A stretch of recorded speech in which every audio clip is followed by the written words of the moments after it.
नमस्कार, मैं हूं आपके साथ नम्रता।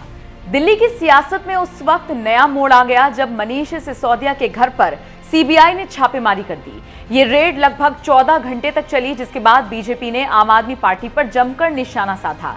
हालांकि बीजेपी के तंज पर आप के नेताओं ने एक एक कर मीडिया के सामने अपनी बात रखी।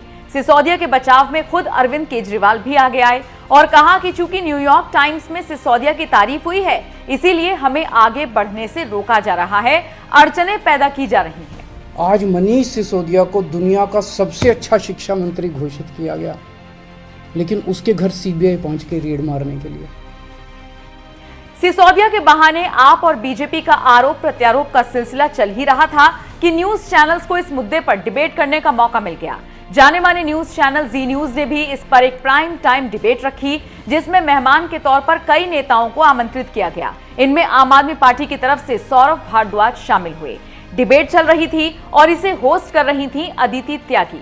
अदिति त्यागी ने सौरभ भारद्वाज का रुख करते हुए सवाल पूछ लिया कि ऐसी पार्टी जो करप्शन के खिलाफ होने का दम भरती थी, उसके नेता के घर पर सीबीआई ने छापेमारी की, इस पर आप क्या कहेंगे?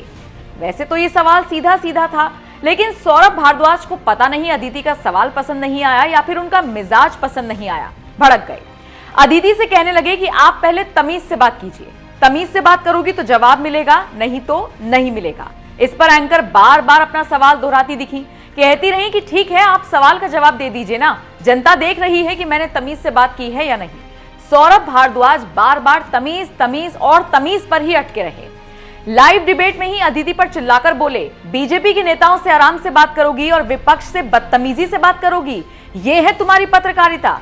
जैसे संजय सिंह ने तुम्हें तमीज सिखाई थी, आज मैं सिखाकर जाऊंगा। सौरभ यहां भी नहीं रुके, पूछने लगे, अपने घर पर भी ऐसे ही बात करती हो क्या?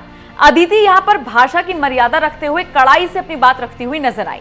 इस डिबेट में हुई ये तीखी नोकझोंक का वीडियो सोशल मीडिया पर वायरल हो रहा है। अब चूंकि ये जी न्यूज की लाइव डिबेट थी, इसलिए इसका वीडियो तो हम आपको नहीं दिखा सकते, लेकिन हाँ, आप इसका वीडियो ट्विटर पर या फिर जी न्यूज के पेज पर जाकर देख सकते हैं।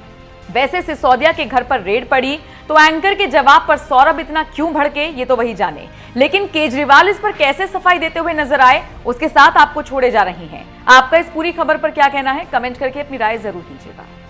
आप सब लोगों को नमस्कार। आज मैं आप सब लोगों को एक बहुत अच्छी खबर देने के लिए आया हूँ।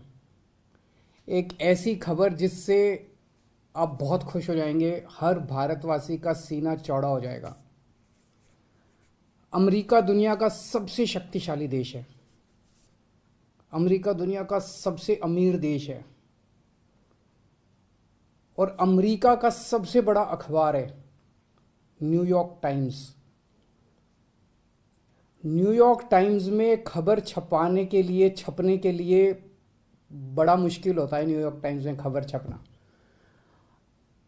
कल के न्यूयॉर्क टाइम्स के फ्रंट पेज पे ये खबर छपी है।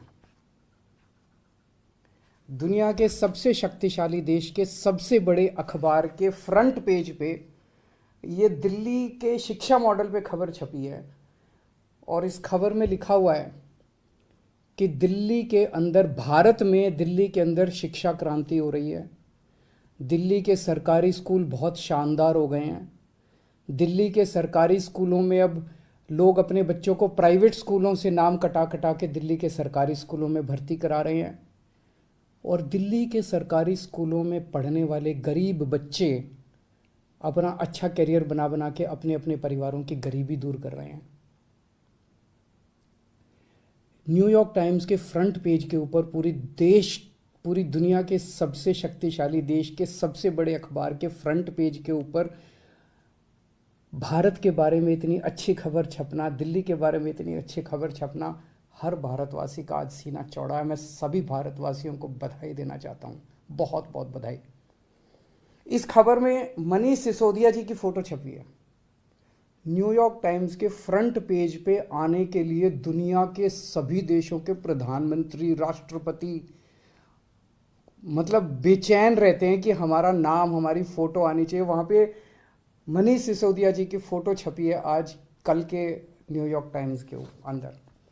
इस खबर का मतलब ये है कि मनीष सिसोदिया को भारत, दिल्ली का नहीं, देश का नहीं दुनिया का सबसे अच्छा शिक्षा मंत्री घोषित किया गया। एक तरह से मनीष सिसोदिया जी दुनिया के सबसे अच्छे शिक्षा मंत्री हैं।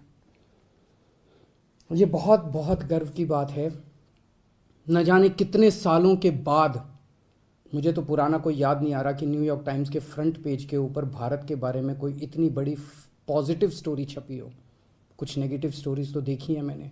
1-2 साल पहले छपा था कि कोरोना में सबसे ज़्यादा मौतें हो गई भारत में, और कई सारी देखी, लेकिन पॉजिटिव इतनी बड़ी स्टोरी बड़ी बात है।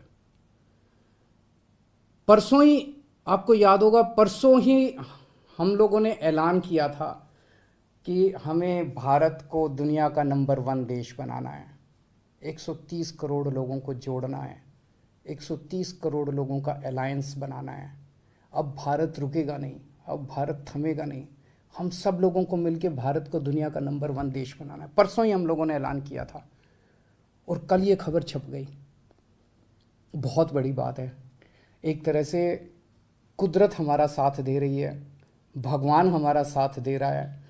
भारत का दुनिया का नंबर 1 देश बनने का जो सपना है 130 करोड़ लोगों का, वो सपना अब साकार होने लगा है।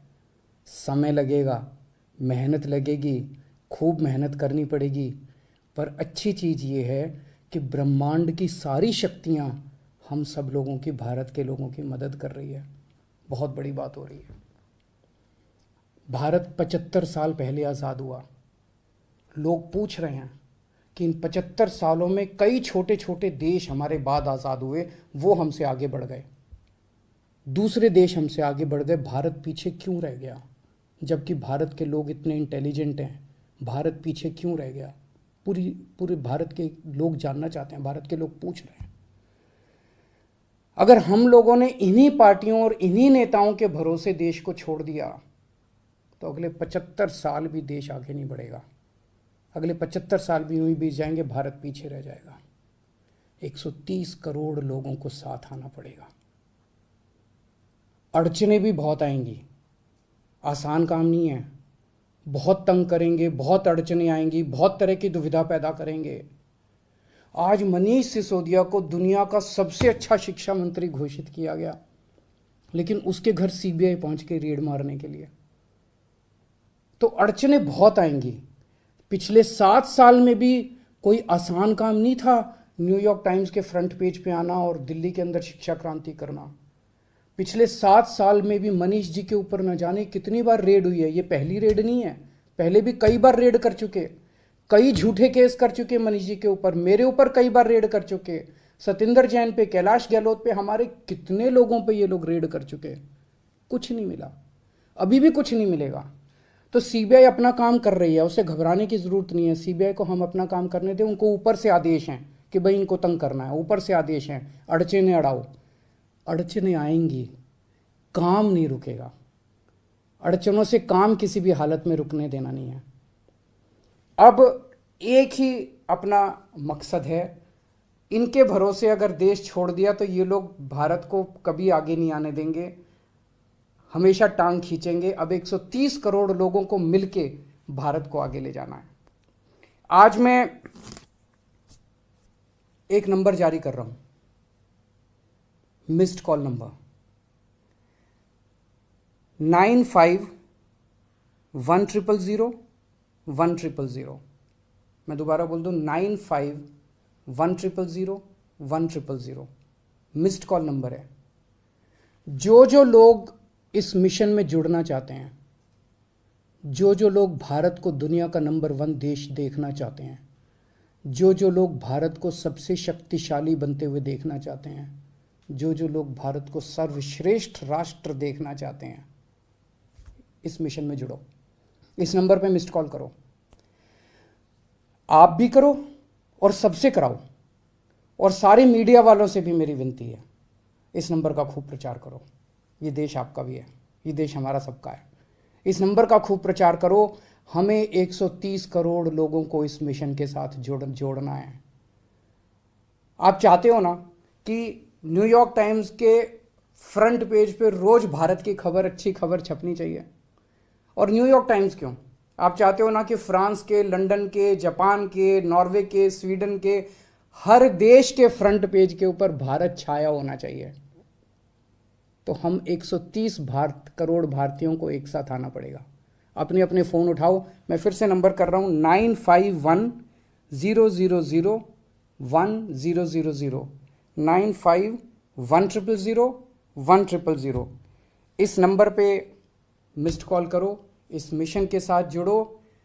अड़चने फिर से मैं कह रहा हूँ बहुत आएंगी, बहुत बीच बीच में ऑब्स्टेकल्स आएंगे, लेकिन अब भारत रुकेगा नहीं, अब भारत थमेगा नहीं। बहुत बहुत शुक्रिया, थैंक यू।